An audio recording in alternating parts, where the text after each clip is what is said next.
सो आज हम Bhagavad Gita chapter 10 the opulence of the absolute के श्लोक 19 को कवर करने वाले हैं। रोज की तरह पहले मैं संस्कृत में श्लोक को पढ़ूंगी, उसके इंग्लिश ट्रांसलेशन को देखेंगे और मीनिंग को समझेंगे। तो चलिए शुरू करते हैं।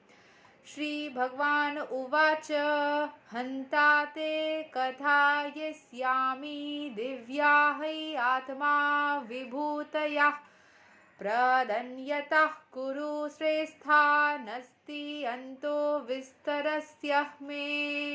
The Supreme Personality of Godhead said, Yes, I will tell you of my splendorous manifestations, but only of those which are prominent, O Arjuna, for my opulence is limitless. तो पिछले श्लोक्स में ना अर्जुन पूछ रहे थे बार बार भगवान को कि आपके अंदर इतनी जो सारी एनर्जी है, इतना सारा जो आपके अंदर चीज़ें हैं, वो उसके बारे में प्लीज़ बताए, आपका जो पावर है उसके बारे में प्लीज़ बताए।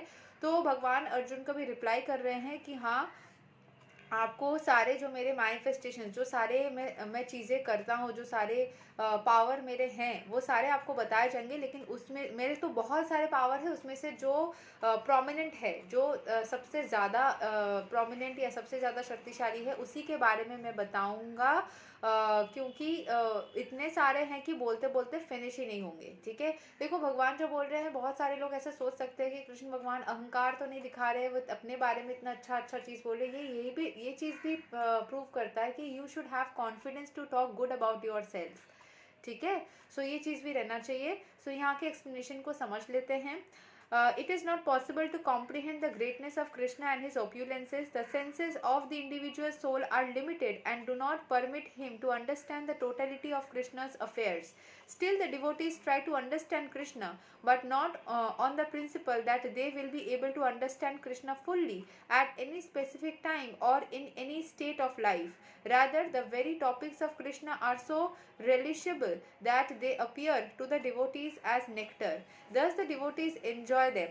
In discussing Krishna's opulences and his diverse energies, the pure devotees take transcendental pleasure. Therefore, they want to hear and discuss them. तो कृष्ण के इतने सारे गुड क्वालिटीज़ है, इतने सारे अच्छी चीज़ें हैं उनके अंदर कि उनके बारे में बात करते करते करते करते रह जाओ तब भी वो फिनिश नहीं होते हैं।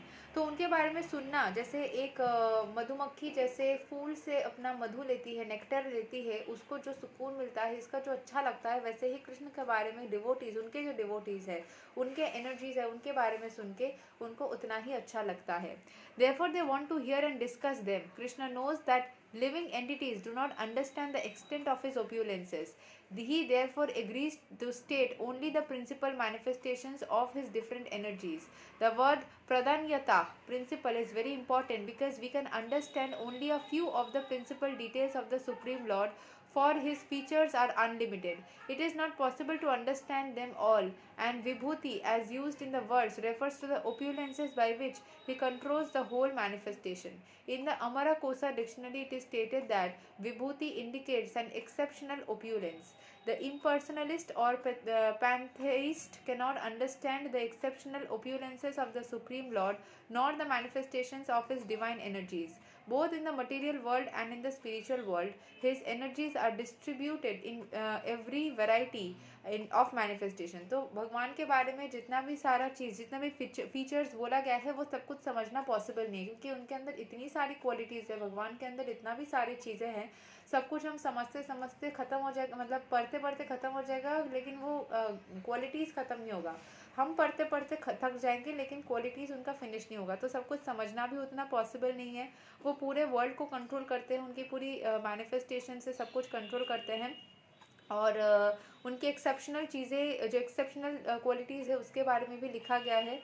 And both in the material world and in the spiritual world his energies are distributed in every variety of manifestation. Now Krishna is describing what can be directly perceived by the common man, this part of his variegated energies described in this way. तो इतने सारे qualities में कौन सा चीज़ हमारे दिमाग में घुसेगा या what we can understand, that is being told here. ठीक है, भगवान श्री कृष्ण हमें वही चीज़ें बता रहे हैं जितना हमारे इंसान के दिमाग में बैठेगा या जितना चीज़ें हम समझ पाएंगे। ठीक है, जो चीज़ें हम नहीं समझ पाएंगे उस चीज़ के बारे में भगवान श्री कृष्ण नहीं बता रहे हैं, क्योंकि बहुत सारी चीज़ें हैं उनके बारे में जो जानना समझना है। ठीक है। सो यही तक है श्लोक number 19 of Bhagavad Gita chapter 10। अगले दिन हम श्लोक 20 को कवर करेंगे। तब तक के लिए हरे कृष्ण, राधे राधे, जय श्री राम।